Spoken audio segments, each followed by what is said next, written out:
इतिहास के मुताबिक सन 1650 के आसपास मुगल बादशाह शाहजहां के अफगान सिपाहसालार नवाब बहादुर खान ने दो नदियों के बीच एक शहर बसाया था जिसका नाम बादशाह वक्त के नाम पर शाहजहांपुर रखा गया। इसी शहर शाहजहांपुर के पूर्वी छोर पर बहने वाले दरिया खन्नौत के पूर्वी किनारे पर मोहल्ला लोदीपुर में सड़क के किनारे एक अजीमुशान दरगाह नजर आती है। ये दरगाह हजरत बुलंद शाह दादा मियां रहमतुल्लाह अलैह की है। तारीखी किताबों और इल्म सीना से इस बात की कोई मजबूत सनद व हवाला नहीं मिलता कि आप किस सन में और किस जगह से शाहजहांपुर तशरीफ़ लाए थे, लेकिन आपके सालाना उर्स के मुताबिक आपको पर्दा किए हुए लगभग 309 साल का अरसा गुजर चुका है। इसलिए ऐसा अंदाज़ा लगाया जा सकता है कि शहर बसने के लगभग 50 साल के बाद आप यहाँ तशरीफ़ ले आए थे। मुरीदों और अकीदतमंदों के ज़रिए जमा की गई जानकारी और शाहजहांपुर के इतिहास पर लिखी गई किताबों से मिले हवालों के मुताबिक शाहजहांपुर आने के बाद आपने कई जगहों पर इबादत व रियाजत के लिए क़याम फरमाया, लेकिन लंबे वक्त तक कहीं ना ठहरे। इसी दरमियान आप दरिया पार करके मोहल्ला लोदीपुर में पहुंच गए और एक अस्तबल के बाहर नीम के पेड़ के नीचे अपना बिस्तर लगा दिया।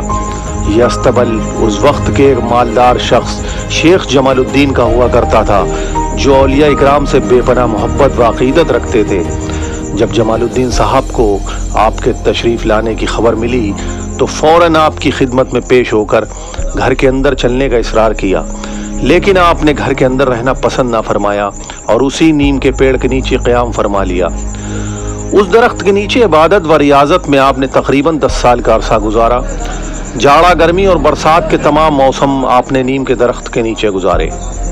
10 साल का अरसा गुजरने के बाद जमालुद्दीन साहब की बहुत मिन्नतों समात करने पर आप एक छप्पर के नीचे रहने को राजी हुए और बाकी की तमाम उम्र आप उसी छप्पर के नीचे रहे।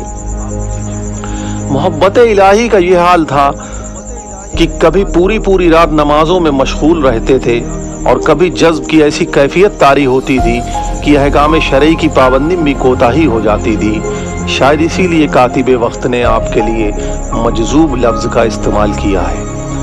लिबास के नाम पर आप तमाम उम्र तहबंद के ऊपर कंबल लपेटे रहते थे। इसलिए कुछ ऐसी रिवायतें भी मिलती हैं कि शुरुआती दिनों में मज़ार पर कंबल चढ़ाए जाते थे, लेकिन वक्त गुजरने के साथ चादरें चढ़ाई जाने लगीं।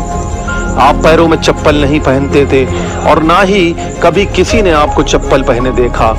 बकरियां भी चराया करते थे, इसलिए कुछ लोगों ने आपको गरड़िया समझ लिया, हालांकि ऐसी कोई सनद मिलती नहीं है। दारे फानी से पर्दा करने के बाद भी आपकी मज़ार शरीफ पर अक़ीदतमंदों के आने जाने का सिलसिला बना रहा।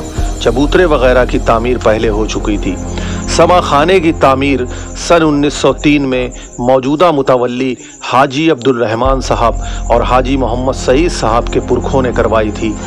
मौजूदा वक्त में आस्ताने की जो इमारत देखने को मिलती है उसकी तामीर सन 1960 में हाजी नन्नू बवर्ची ने करवाई थी।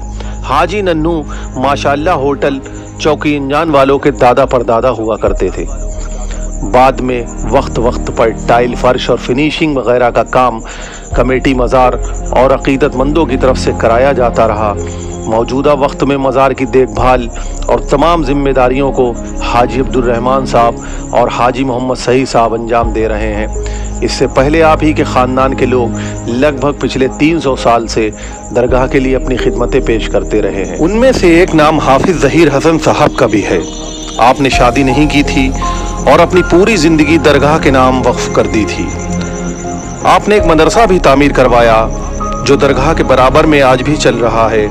आपका विसाल 24/12/1990 को हुआ। आपका मज़ार मियाँ बुलंद शाह दादा मियां रहमतुल्लाह अलैह के मज़ार के आहते से लगा हुआ है। वैसे तो आपकी करिश्मातों के कई किस्से मशहूर हैं। उनमें से चंद यूँ हैं। एक रोज़ आप बकरियां चरा रहे थे। इत्तेफाकन एक फ़ौजी दरोगा अपने मवेशियों के लिए घास खरीदने आया। घास की गठरी घर तक पहुंचाने के लिए उसे मजदूर की तलाश थी। उसकी नज़र आप पर पड़ी तो आपको मजदूर जानकर उसने घर तक घास पहुंचाने को कहा। आपने हामी भर ली। घास की गठरी सर पर रखकर आप घोड़े पर सवार दरोगा के पीछे पीछे चल पड़े। कुछ दूर चलने के बाद दरोगा ने पीछे मुड़कर देखा तो उसके पैरों के नीचे से ज़मीन निकल गई। गठरी आपके सर से ऊपर हवा में थी और जैसे जैसे आप चल रहे थे वैसे गठरी चल रही थी। ये करामात देखकर दरोगा हैरत में पड़ गया। घोड़े से उतरकर माफ़ी तलाफी की, बहुत इसरार किया, गठरी मेरे सर पर रख दीजिए, मैं ले जाऊंगा, लेकिन आपने मना कर दिया और गठरी को उसके घर तक पहुंचाया। उसके बाद दरोगा आपका अकीदतमंद हो गया और अक्सर आपके हुजूर में पेश होता रहा। इस वाक़े के बाद आपकी शोहरत में और इजाफा हो गया। आपके पर्दा करने के बाद भी दरगाह से अकीदतमंदों के लिए चश्मे फैज़ लगातार जारी है, जिसकी एक जीती जागती मिसाल ये वाक़या है। शाहजहाँपुर की ऑर्डिनेंस क्लॉथिंग फैक्ट्री में इलाहाबाद के एक शख्स काम करते थे जिनका नाम अब्दुल्ला था।